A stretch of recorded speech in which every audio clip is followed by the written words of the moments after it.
এখন ফ্রিজে এবার তুলে নিলাম।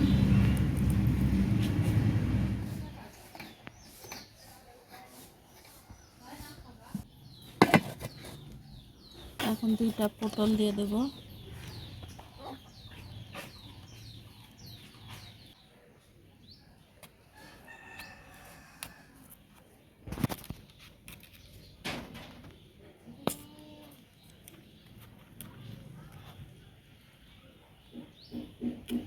এখানে 3টা পটল দিলাম। এই কয়েকটা ঝাল দেব।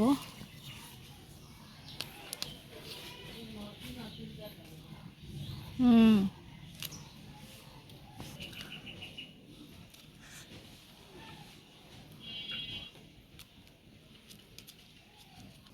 6টা।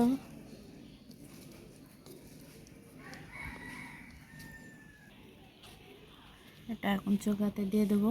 তো আসসালামু আলাইকুম গাইস, আশা করি সবাই ভালো আছেন। তো আজকে মনে করেন আজকে একটা নতুন রেসিপি নিয়ে আপনাদের সামনে আসলাম। তো আজকে হলো পটল, পেঁয়াজ, রসুন আর কাঁচামরিচটা চোখাতে দিয়ে পুড়ে ভর্তা করব, কারণ আজকে আমাদের কোনো হাট বাজার নাই, তো কোনো তরকারি নাই। তো আজকে মনে হলো যে রোজার সময় এরকম করে ভর্তা করলে অনেকটা ভাত খাওয়া যায়।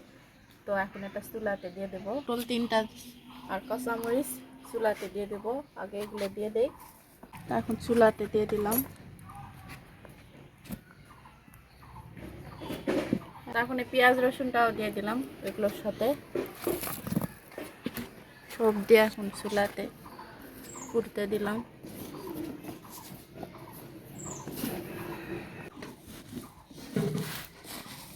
তো ওটা চুলাতে পুড়েতে দিলাম। এখন এই যে ভাতটা লুচনি দিয়ে নিচ্ছি। নেওয়া হয়ে গেলে ওটা মিনিট 5-এর মতো লাগবে ওটা পুড়তে।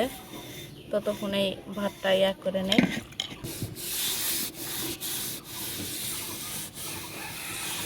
তো আমাদের গরিব মানুষের এটা অনেক কিছু, বড় লোকেদের সাথে তাল মিলাতে গেলে তো আমাদের হবে না। আর বড় লোকেরা সবসময় মাছ গোস্ত ছাড়া ভাত খায় না, আর আমরা অনেক সময় ভাজি ভর্তাই আমাদের অসম্ভব হয়ে যায়। লুচনি দেওয়া হয়ে গেল এই যে ভাত। এখন এটা ঘরেতে নিয়ে যাব,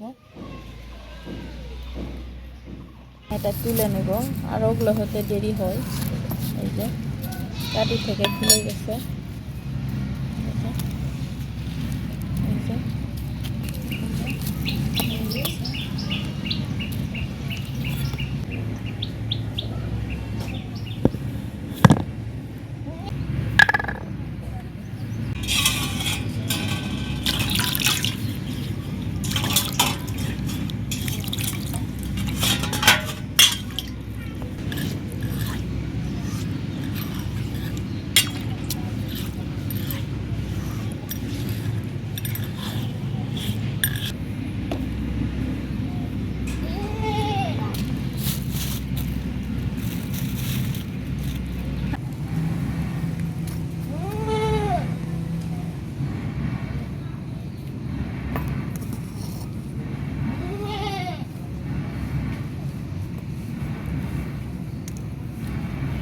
তো গাইস, আমরা গ্রামের যারা আলু ভর্তা হয়তো বেগুন ভর্তা এগুলো যদি করি, তো আমরা চুলার সাইডেই পুড়ে নেই। এটা খাইতে অনেক মজা লাগে। পোড়া ভর্তা অনেকটা মজা। সেই জন্য আমরা ঝালটা এই যে পুড়ে নিচ্ছি, নিয়ে ওটার সাথে দিয়ে বেটে নেব।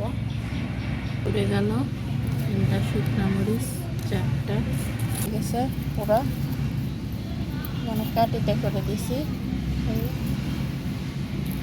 তো এখন এখানে সব কিছু পটলটা পানিতে ধুয়ে চিপে নেব।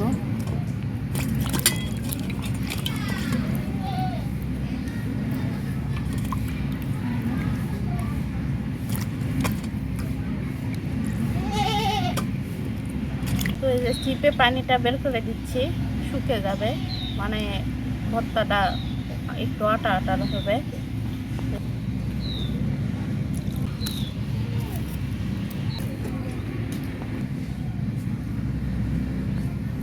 নতুন রসুনের কারণে খোসা মনে করেন হয়েছে, সেইভাবে বের করে নিতে হবে।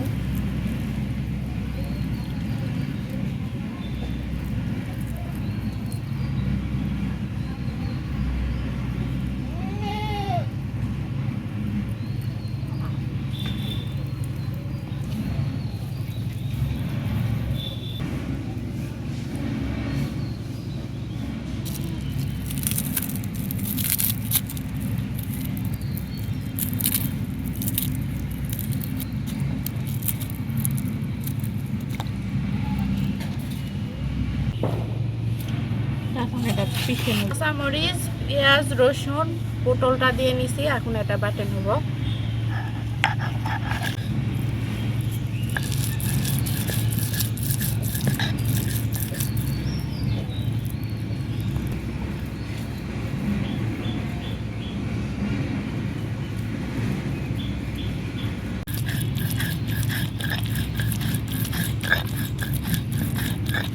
বাটা হয়ে গেল, এখানে সরষের তেল আর লবণটা দিয়ে দেবো, দিয়ে একটু নাড়াচাড়া করে বাটিতে তুলে নেব।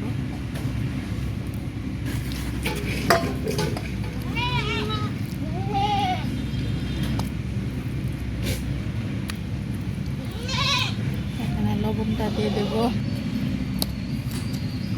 অল্প একটু লবণ দিলেই হবে। সরষের তেলটা এখন দিয়ে দেব,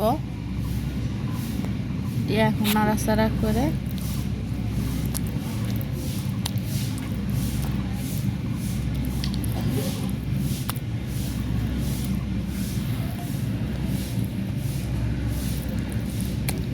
এখন আসরের আজান দিবে। তো আমাদের সেহরি ও ইফতার, আমরা অত কিছু খাই না, আমরা মুখেতে পানি দিয়ে ভাতই খাই। তো এটা এই যে মুখে পানি দিয়ে মানে ইফতার করব ভাত দিয়েই। তো সেহরির সময় কি খাবো এটা জানি না, এখন যেটাই হবে সেটা দিয়েই খাবো, খাই রোজা থাকবো। তো এই তো ভর্তাটা হয়ে গেল, এখন ফ্রিজে তুলে নেব।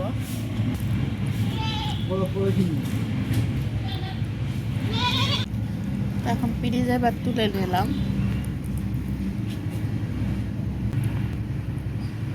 এটা সুন্দর হয়েছে, তো এটাই আমাদের 2 জনের খাতে হেবি সুন্দর খাওয়া হবে।